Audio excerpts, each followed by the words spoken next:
Salama family, how y'all doing tonight? I'm so glad to be with y'all once again. You guys, it's been a busy week so far. What do we have? Friday? Wow, it's Friday, man. And we've got 5 days left. With Trump technically in office. Yeah, I know he was what's that, impeached twice? Okay, but nevertheless, he's still there. But they're packing his bags, y'all. They are packing his bags. They're packing them. Wow.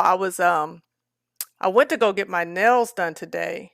I haven't gotten my nails done in a long time. And being a mom, I'm always thinking about my babies, right? I'm always thinking about the kids. What do the kids need? The kids need new this, the kids need new that. And so many times I'm just like, oh, I can wait, I can wait, I can wait. Plus, like I told, who am I? I'm very cheap. So I'm waiting all the time. But I said, you know what? I'm going to go and treat myself and get my nails done. And it was wonderful. It was so good. But I was there and CNN was on and I was like, oh my goodness, this is just a hot mess. It is a hot mess going on. Biden's up there talking all kind of stuff.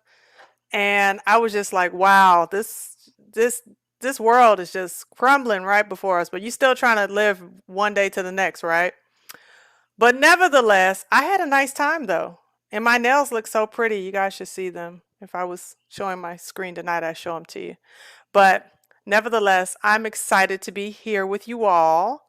So guys, speaking of cheering them, the cheering, see, that's what we say in Ireland. We say cheering, the cheering, or the children when you're saying it like when you're trying to sound like you're saying it right, not children, you say children.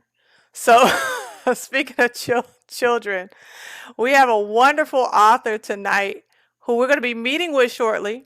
This is a beautiful young lady. She's so humble. She's got such a humble spirit. And she has written a really incredible children's book for our babies, okay? I mean, come on now. We talking next generation. We talking preparing the next generation to carry this Israelite mantle. They got to know themselves, right? So we got to break some shackles and some chains, some mental chains. And we're going to talk about that with her tonight with her new book. But before we get into that, y'all know I got to say hi to the family. Y'all know I do. So let's get into it. Gonna say hello. Salama to Yvette. Good to see you in the building. Stephanie, salama. Blessings to you, my sister. Ruama, blessings. Blessings, sis. So glad to have you here. Kimbler, salama and blessings to you. Angie, love ya. Blessings to you, salama. Shalom to Shetla 51, so good to see you. Israel, Yuda, one love family. That's what I'm talking about. One love. Timothy Prince, Shabbat Shalom. Blessings to you as well. Truth hurts. Salama Shad at large and family Israel. Hallelujah to that. All right, let's see here. I don't want to miss nobody. I hope I'm saying this right. Asia, I like that. If that's Asia, I like the spelling on that. That's different. I like that. Asia, I like that. Lynn, salama, shalom to you. Miss Tikiya Banks, blessings to you. As always, good to see you in the building. Vicky Shah, blessings to you. So glad to see you as well. Brian, shalom. So glad to have you here tonight.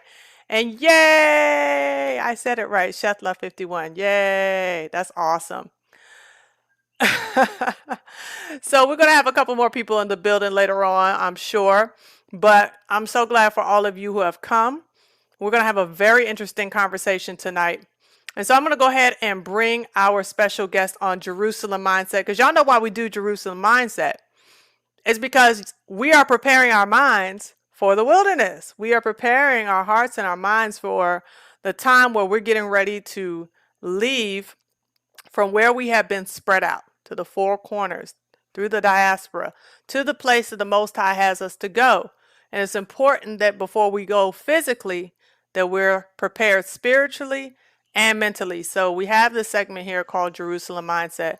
And tonight we're talking about preparing our babies. So with that in mind, I'm going to go ahead and bring April in. Miss April, are you there? Are you there?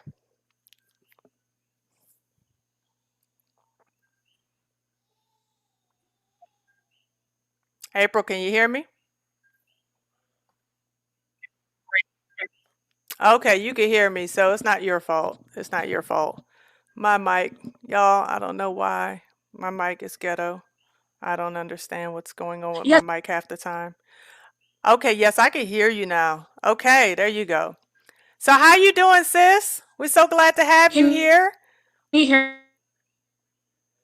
Yes. You guys put a one in me? the chat if you can hear her.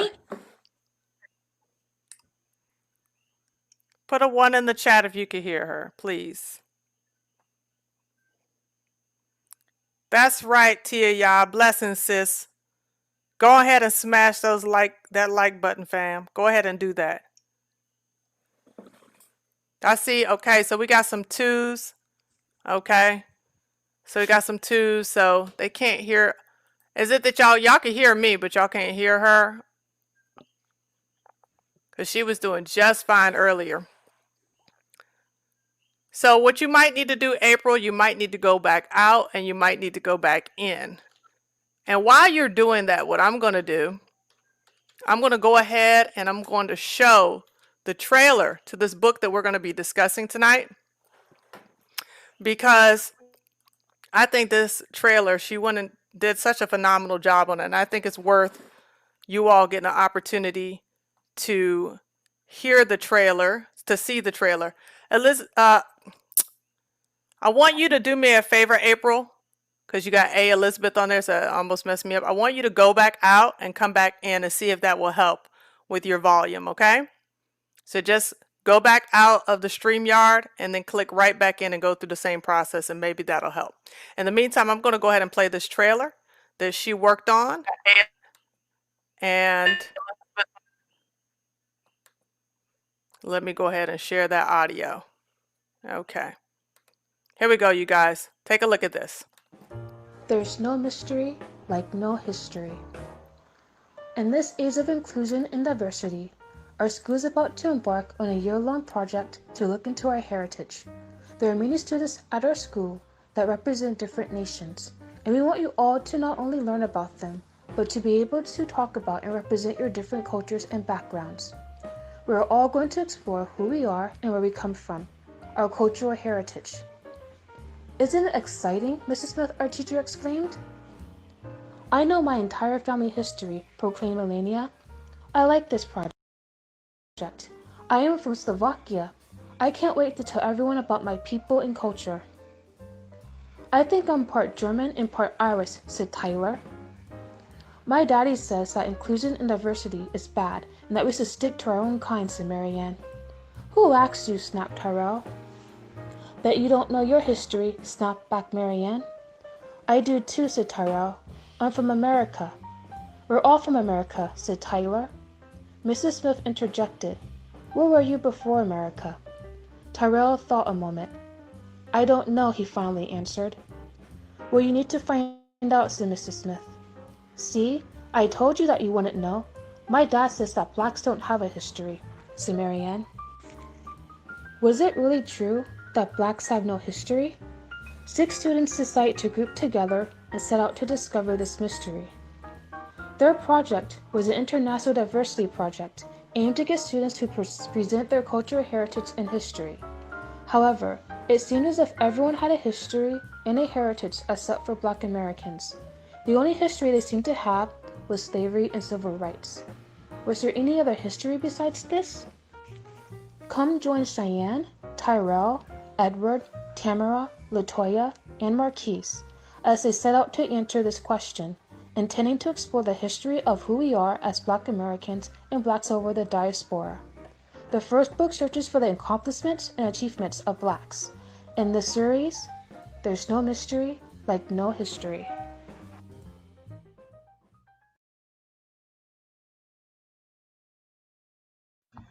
April, are we back with you? Or are you back with us?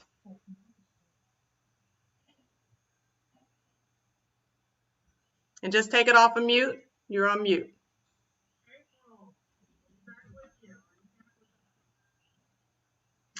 Well, guys, I think she's going to be working on that a little bit. She's on mute. She's a little nervous tonight, so y'all got to make her comfortable in here. But what do you guys think about that trailer? I just love that. I said, man, you know what? This is what I'm talking about. Seeing our people take the time to be courageous to do something that's going to help our community. That's what this is all about. And so April reached out to me it's probably been about a month and a half.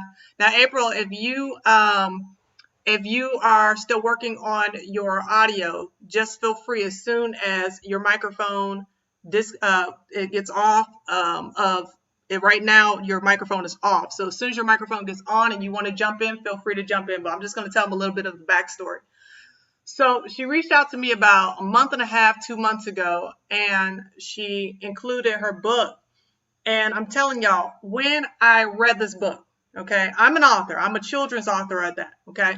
So when I read this book, I was just so blown away. I was very touched because the book, she explores what it's like coming from a child's position in school, not knowing who you are, not knowing your identity. And so I was going through the book, and honestly, it was one of those things that I just couldn't put down. I said, wow, this is so well thought out. And what made it so well thought out to me was that in the book, she has so much historical information, but it's digestible for children. It wasn't like one of these books where it's just so much information that it just goes over their head or bores them to tears. So my son's reading the book and he's like, I like this. I really like this. This is great. So I'm just telling you, I really am encouraged to see when our people take a step of faith to walk in their purpose and in their calling and be a blessing to our whole community. So I said, no, you know what? She needs to be heard. She's got to get an opportunity to come here and tell her story. Let's see now if her mic is working. We're gonna answer some questions tonight. Hopefully everything is working with her mic, and then she can answer some questions for us. So April, you gotta take your mic off of the mute, and then we'll see if it's working now. If not, I'm telling your whole story for you tonight, because you know I could just go. I'll make stuff up and everything. No, I'm kidding. But April, can you say a couple of things so we can see if we can hear you?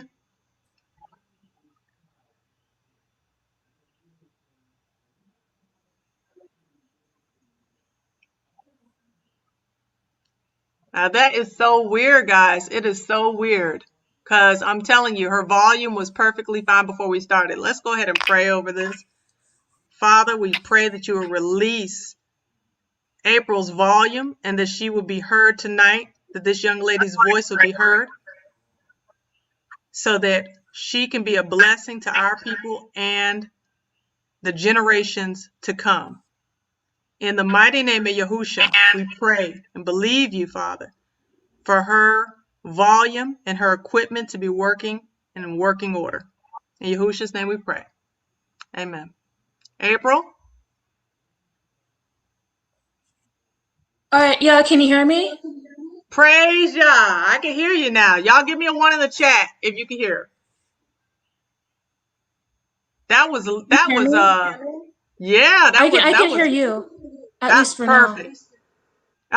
Let's stand in faith, y'all. Give us a 1 in the chat if you can hear. I can hear her perfectly now.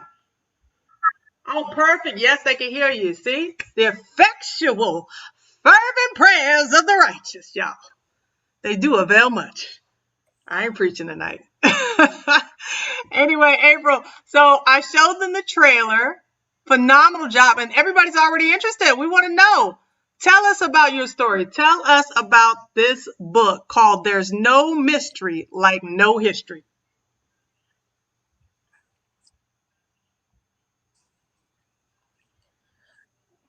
So what was We want you to tell us about the book. There's no mystery like no history. Tell us about this book.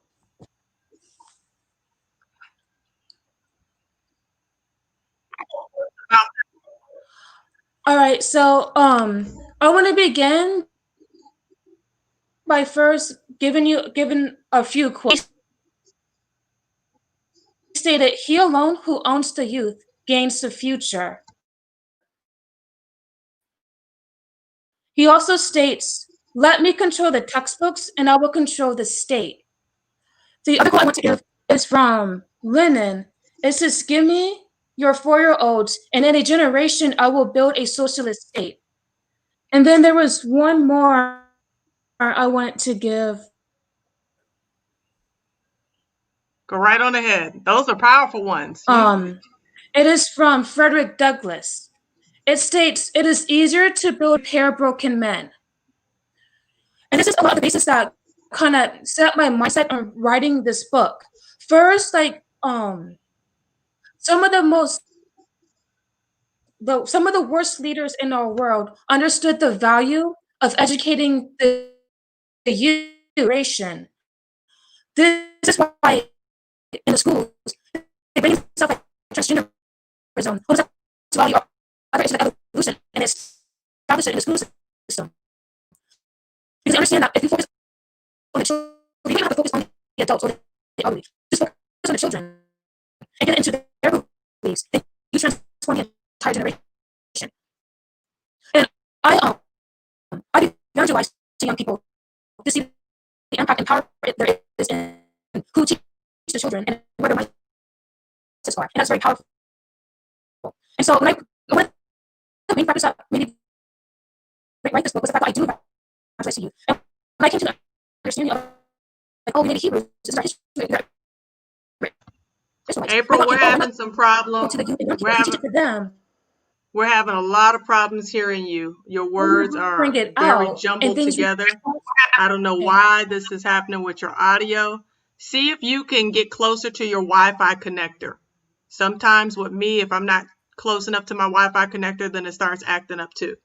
Because you got a lot of great things I know you need to say tonight, but you're breaking up really, really bad.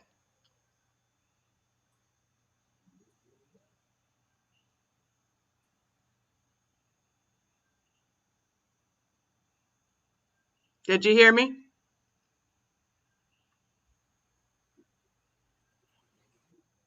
Okay, she's going to try to get back in. You guys, I'm telling you, just off of the little bit that I heard her saying, her heart was already showing. We have to understand that the generation that is behind us, and even the one behind them, like these dictators, like Hitler is saying, give me the youth, give me their minds. Go ahead, give me their textbooks. And if you do that, then I will in 10 years be able to create a socialist form of government. And that is exactly what the enemy has tried to do with our children and been successful in many ways sometimes. Go ahead and see if we can hear you now, April. Okay, so I'm doing it on my cell phone. Is this better? Much better. Okay, I don't know how much you heard me, so. So the last thing I really heard you were saying is you had a quote from Frederick Douglass, and then you started breaking up. Okay, so the quote from Frederick Douglass was, "It is easier to build strong children than to repair broken men." And this quote kind of reflects my purpose and one of the purposes of my writing this book. Because when I first came to the understanding that we're Israelites, that we're Hebrews, my first thought was, especially hearing how many of us have gone to like others and got rejected, they don't want to hear, don't want to listen, was why not go to the youth? If you teach it to the young people, then that will grow. It will grow faster, and they'll start to it plants the seeds in them to research it and to like speak about it and to allow this to grow. Um, I evangelize a lot to young people. I've gone to middle school, high schools, and colleges and actually evangelize. And this will make some of you angry, but I've also spoken to young people about abortion. And I find that young people are some of the most receptive people to like new ideas or listening to stuff or just even want to like research and learn new things. And so my thought was like, oh well, maybe I'll go to some of the young people and present it to them. But one of the obstacles I came across was that I myself didn't know a lot about who we are with or how to even begin to research this or like where to begin because a lot of people will actually work for evidence and for proof and how do you know this? And so I thought, okay, well, in order for me to go present this to young people, I will need to know myself. I will need to have evidence and proof myself to present to them. And hopefully, when I have the evidence and proof to present to them, then they will go and do the research for it.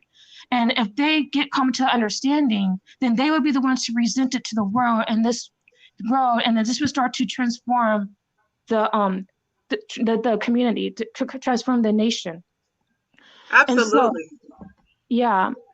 And so when I designed this book, my next thought was like, okay, well, what audience should I do? What age group? And my thought was, well, the sky's the limit. I want to reach both the younger and the old. And so I want it to be as young as a child is able to read, but up to age of 8 or 9. So I want it to be comprehensible for them.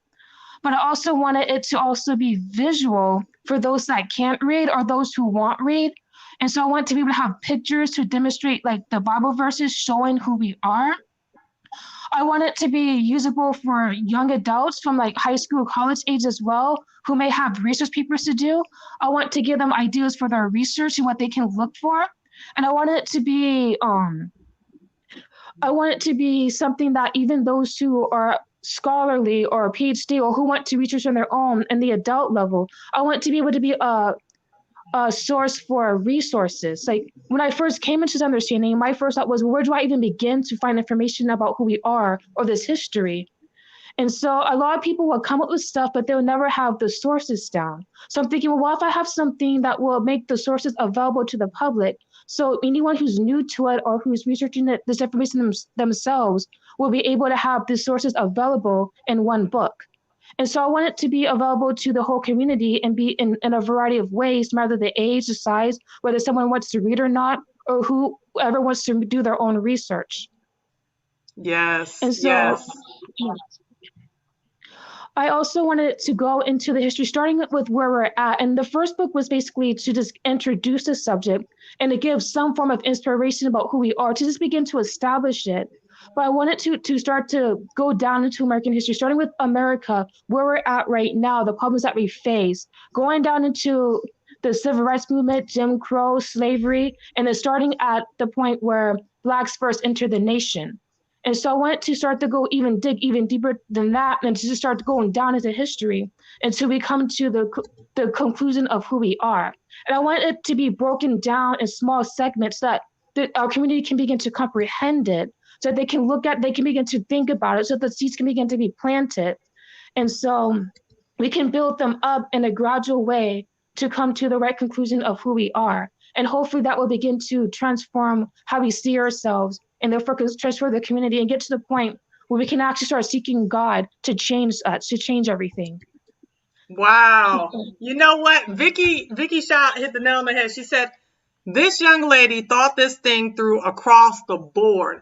Y'all, I tell y'all, she ain't no joke. She ain't no joke. I'm telling you, when I read this book, I'm sitting there and I'm saying to myself, like, wow. I mean, just the detail, the attention to historical facts and the way that you were able to write it, April, that it was so digestible and intriguing. It drew me in. I can't say that about everything that comes my way.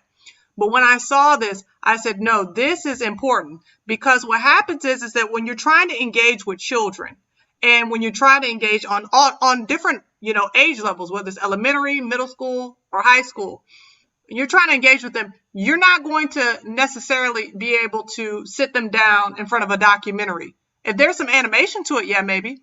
But this is this visual generation.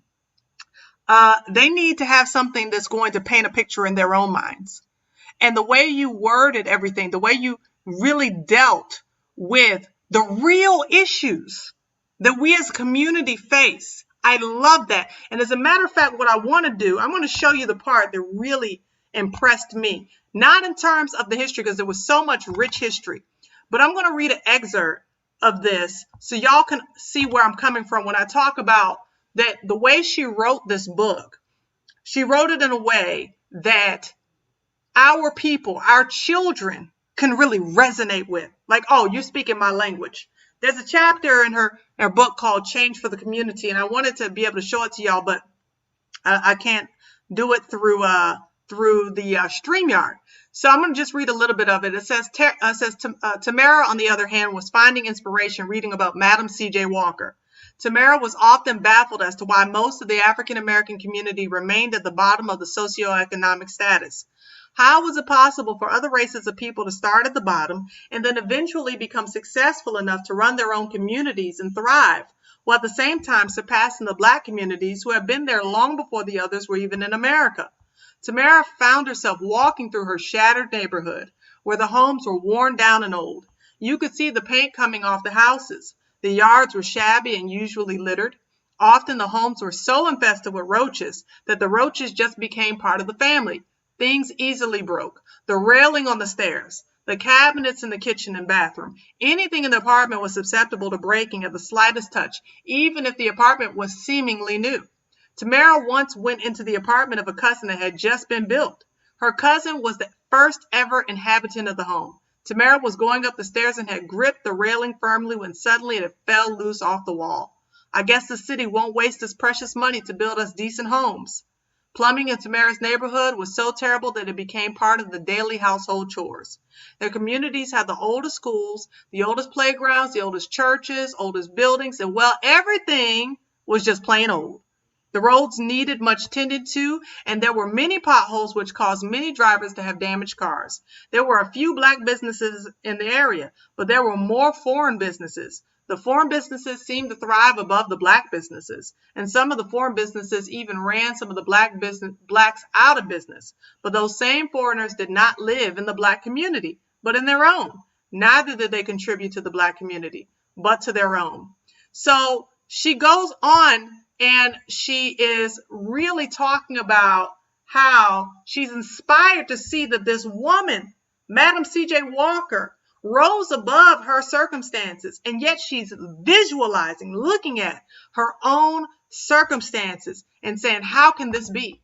How can this be? This book, I feel like, did such an excellent job of painting a realistic picture of what it is to be an Israelite, a Black, African American, whatever it is that you want to assert in there concerning our situations in our neighborhoods oftentimes. And I thought, man, this hits home right here. So I'm going to let you continue on because, like I said, that was very intriguing how you wove that together between seeing this excellence of Madam C.J. Walker rising above her circumstances to become the first millionaire, the first Black woman millionaire, through hair care products, and this young lady talking about the realities of living in her neighborhood. Feel free to continue. So when I wrote this book, I wanted it to be based completely off of true stories, true events. Like I didn't want to leave people any room to say, oh, that's fake, you're over exaggerating. I base everything off of actual situations. In fact, some of that of what you said, I saw and experienced myself. And then others, I've heard stories stories that people have sent me. And so everything I want in every series, I want based off of true situations. So not a single person can say, oh, it's fake, you're exaggerating, that's not true, that's false. No, because I can say, no, this is based off a true story, true situations, true things that have actually happened. I didn't want to leave anyone any room to argue against that. I like to debate. And I like to speak about different issues. I've been to schools with the intellects and with the activists and with other people, and always arguing, debating back and forth. And so you kind of learn how to make sure my arguments are strong and difficult for them to tear apart or dispute. We need to get you. We need to get you on here, dealing with the United Against Truth community. Then. No, I'm teasing. No, stay away. Stay away. Keep your soul spotless. Keep going. Keep going. I'm really enjoying hearing you say, I want to make sure that when I say something, it's airtight. I love that. Continue. Yeah, basically that's what I'm wanting to do with this, is to make sure it's airtight. I know I also want to also begin to introduce um showing us what blacks have done in our community, because so often we do hear about the negative stuff. And so when I'm reading stories, I was like involved with some black websites and everything, and they tell you about different achievements that blacks have done, that they have achieved and everything, but you never Mhm. hear about that in mainstream media. You don't really hear about that in the schools. I'm seeing the consequence of that, like even in myself, but in a lot of young people who look towards negative media for like inspiration, but get all this like evil secular music that teaches them how to degrade themselves or demean themselves. I'm thinking, what about the things that show them who they are? There's like a lot of lost potential, I think, in our community because we're not shown the potential that others before us are who are currently doing. And so my other reason for writing this first book was to begin to introduce a lot of the things that blacks have achieved, even from the youthful age, but not only just from what young children have achieved, teenagers have achieved, but even what those who may be seen as ex-cons or single mothers or single fathers or whatever, to show what they can achieve too, so that young people can know that just because you have a background that's difficult doesn't mean that you can't do amazing things. That's right. And so I wanted to reflect that in this book as well. And I want to continue to do that in the following books. I don't want to stop that with this first book. I want to keep doing that so that people don't think that, oh, that's just those few things. This is not common. I want them to know, I want young people in our community to know this is really common. There are many blacks who achieve stuff in our community on a daily basis and more that are growing today. And I want to keep feeding those stories out there to try to counteract some of the negative images and negative perceptions that we may have of ourselves or others have of ourselves because of like what the media has done and what the nation has done to perceive us. That's right. That's right. And you know what's crazy about that? Because they've worked double overtime. I mean, when you really dig into the history and you see all of the conspiracies, I mean, it's like I see Psalm 83 jumping off the pages with all the conspiracies to keep us ignorant of our own greatness, keep us completely ignorant of it. Because every time, when I was going to school, we got Black History Month. You know, we got the regular squad of civil rights leaders or even former slaves, abolitionist movement that we love. We're so grateful for the Harriet Tubmans. We're grateful for Sojourner Truths and Frederick Douglasses. We're grateful for them. We're grateful for the Benjamin Bannekers and even the George Washington Carvers.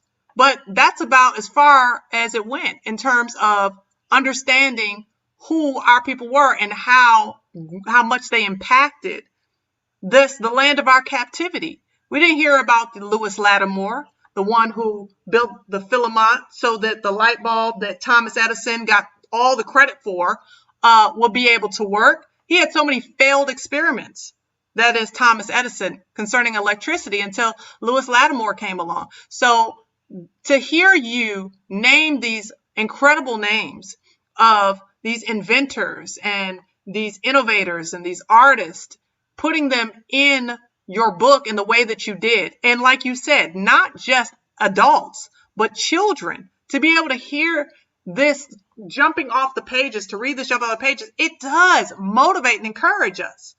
You know, when you're fed a history that the only thing that you've ever done is be a slave or struggle for freedom, then you're going to continue to perpetuate that. But if you understand that there's greatness in you, ingenuity in you, if you understand that you're capable of far more than the media or the history books, revisionist history books have said you are, then you have the power to build an entire nation. And that's what they were afraid of. And that's why they did not talk about all of the accomplishments of our people when we were in the public school system. That's why I'm an advocate for homeschool.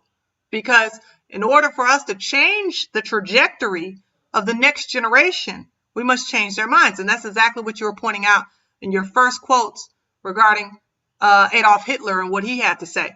So please continue. I also want you to get into what your desire is for the next material that you're going to be working on, because that's something that is, I heard it in your heart. It's very important to you. This is one book, but you've got some things on the way, and I want you to get into that as well. Okay, yeah, I would definitely get into that.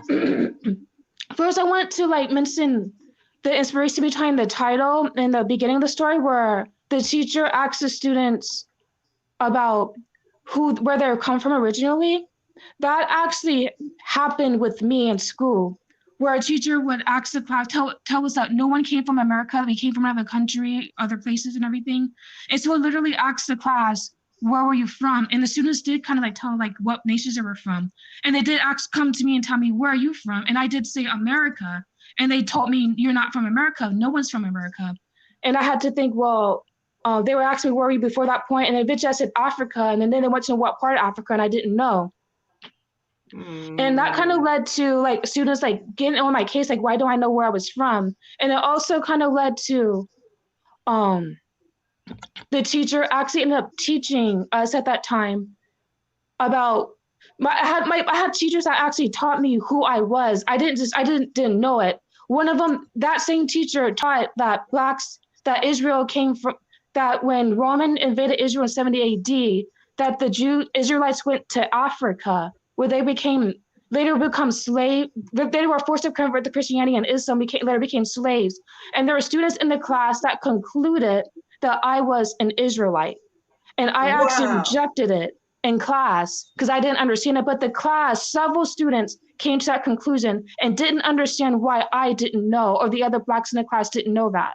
And so this title was inspired by that situation. But that's another story. No, anyway.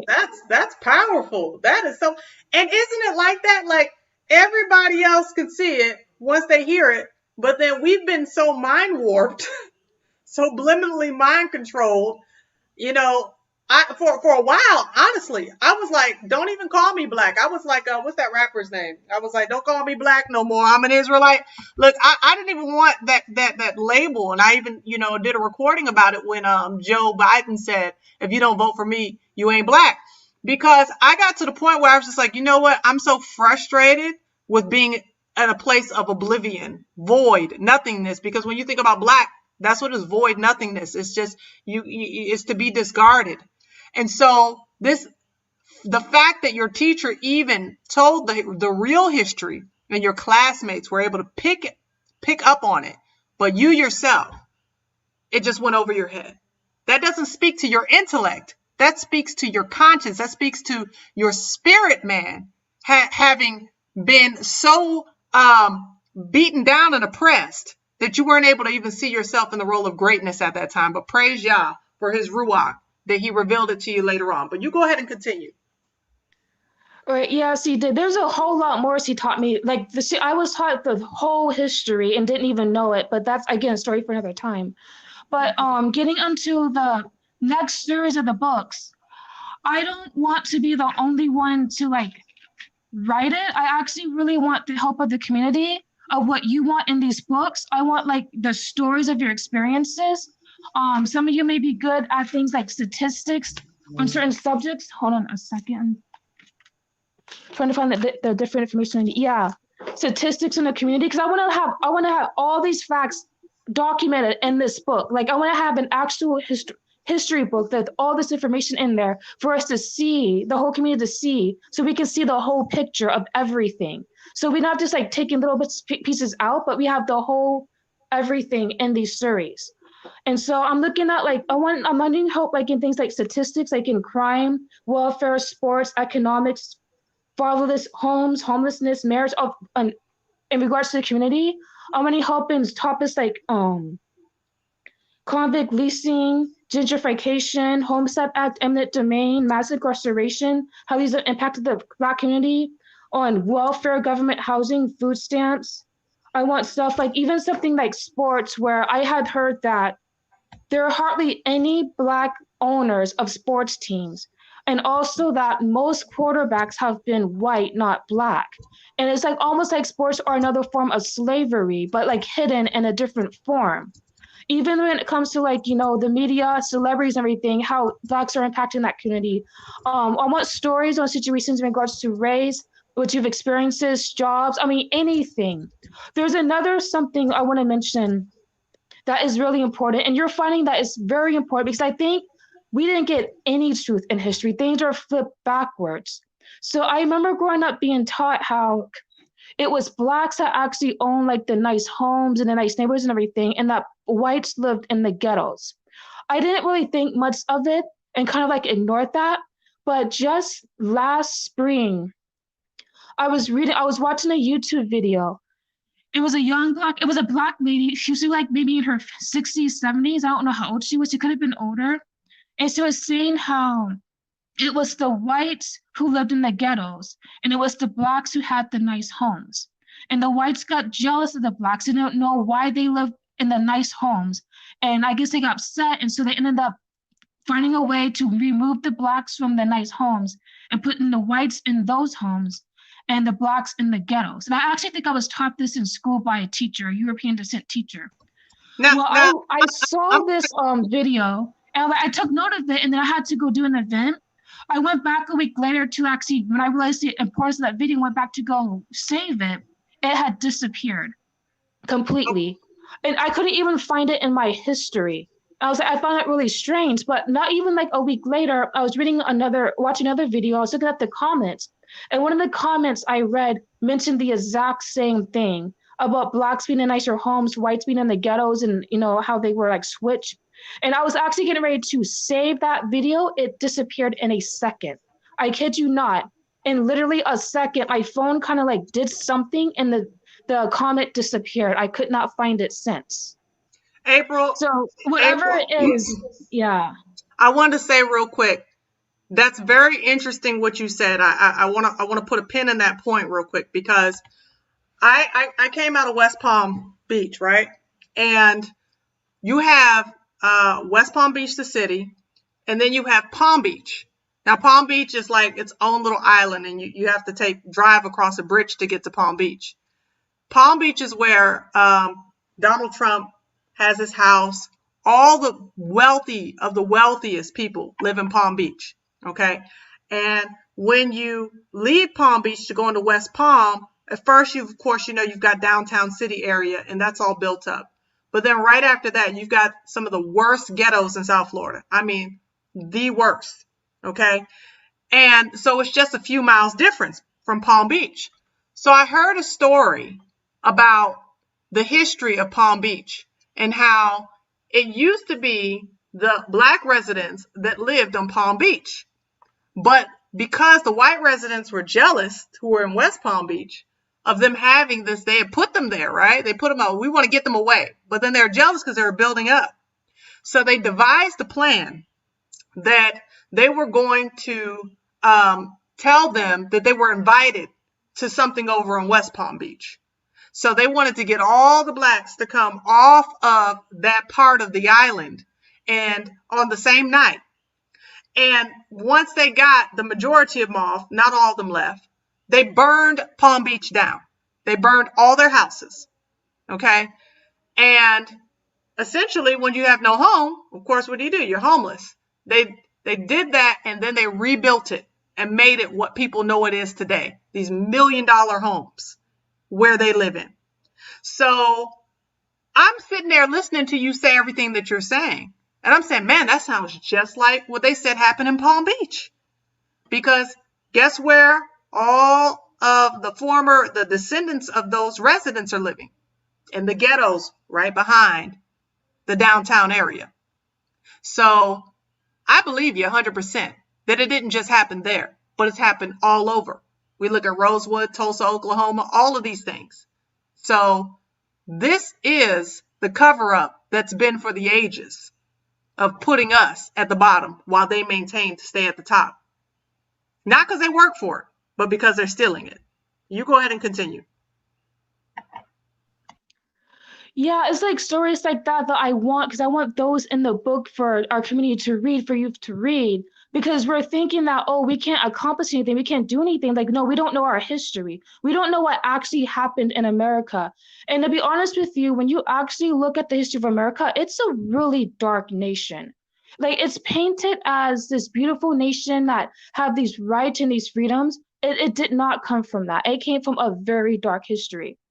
In fact, I meant to tell you there was one other thing I want to tell you in regards to history, that it was actually the white Southern woman who wrote the history books. It was after the Civil War, and I think I had a teacher that taught this too. It was after the Civil War They want their children to have a good understanding of their history and want them to feel good about who they are and proud about where they come from. And so they wrote the history book so that their children could feel good about who they were. I don't think that included Black Americans, though. It was also the white woman who erected the statues that are being torn down today as commemoration for like those who I guess they saw as like leaders or heroes and all. And so like it was the women of the community who wrote that history for their children. I'm thinking, well, why not we do the same thing but tell the truth? Put the whole history in there. Because the history that we have today is a discouragement to the youth today. And I know that because I remember being in school, you get to a point where you realize that world history doesn't really talk about the world. It's European history in regards to the world. We don't learn about Africa or the Middle East, which is still part of Africa. We don't learn about Asia or Australia or Latin America. We learn about Europe in regards to the rest of the world. That's not world history. That's European history and all. And in fact, there's like a lot of lies even within that because again, things you learned in school, like the maps aren't even correct. They're upside down. I learned this from a white teacher, a European teacher. The maps are upside down. The proof is in Egypt. North Egypt is south. South Egypt is north.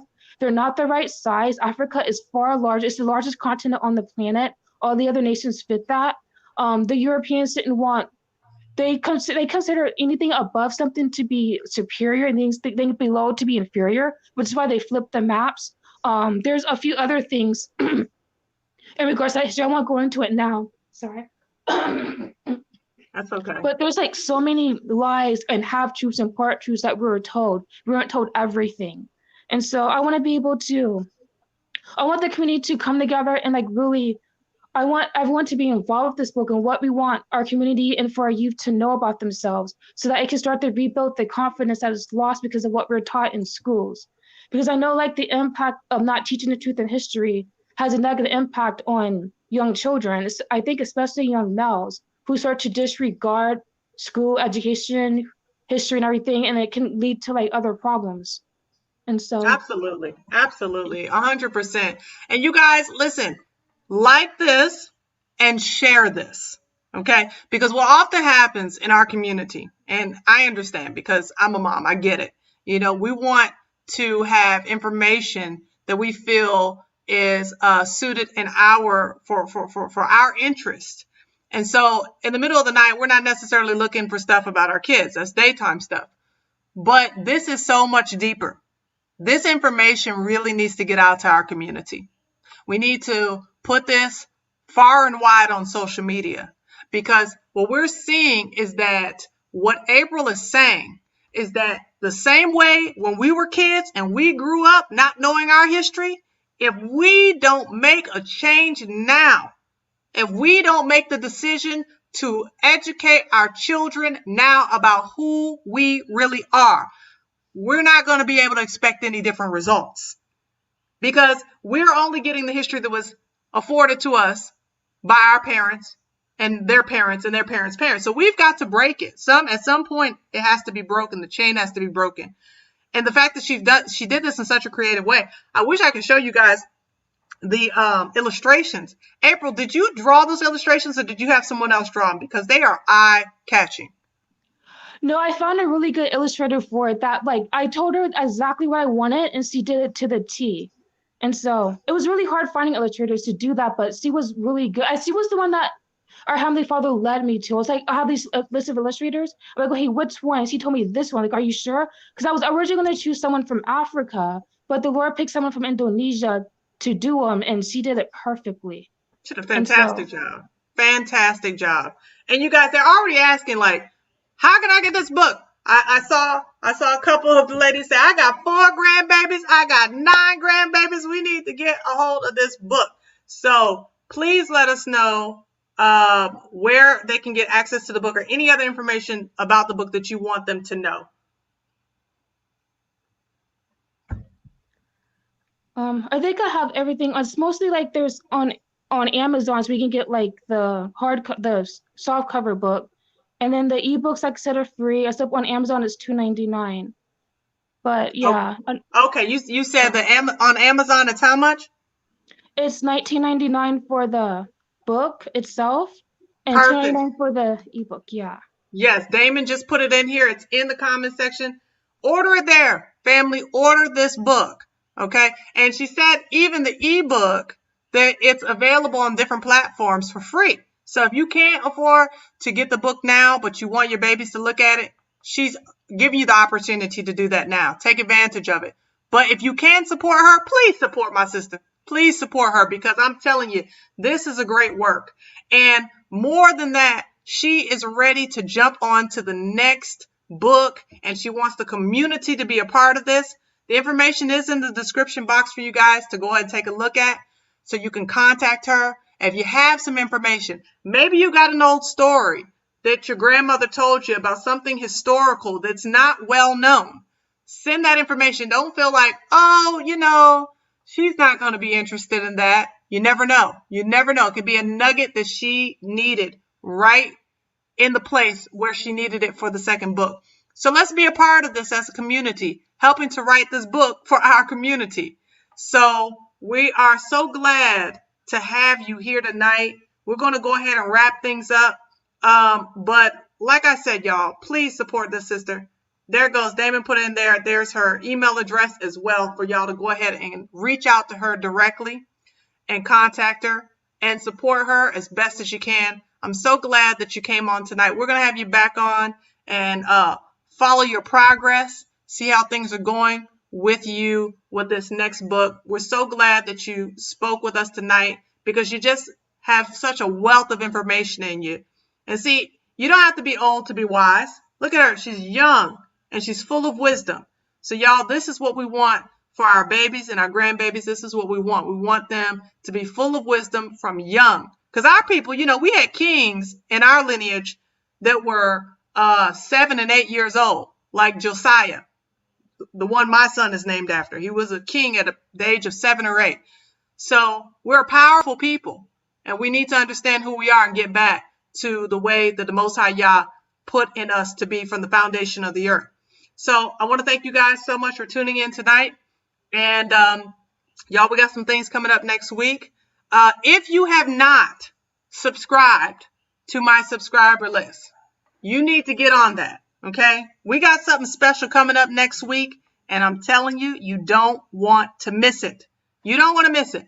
So for those of you who have already subscribed, you're going to get your text, okay? But for those of you who have not, you need to text Israelite, ISRAELIFE, to 833-587-0213.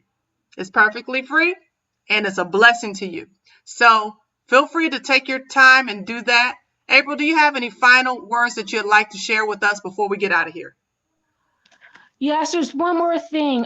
This second book, I wanted to focus a lot on Deuteronomy, and I wanted pictures and images of the Black community situations that shows like those images on Deuteronomy 28. But my biggest issue is like finding things that aren't going to be copyrighted, because I wanted the community to see the community where it is now and what it says in the Bible, and be able to see the truth in it through those images.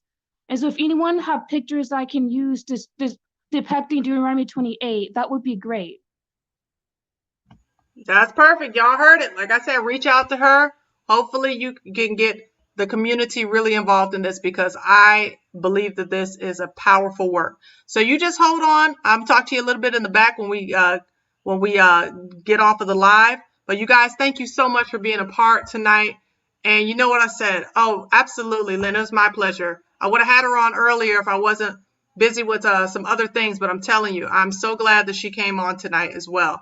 You guys know what I say? Yes, she is an amazing person. Y'all hear? You see all this? You got a lot of love over here, April, and you deserve it. So love yourselves without hating enemies, y'all. Y'all know what I say all the time. And until next time, y'all bless and salamah.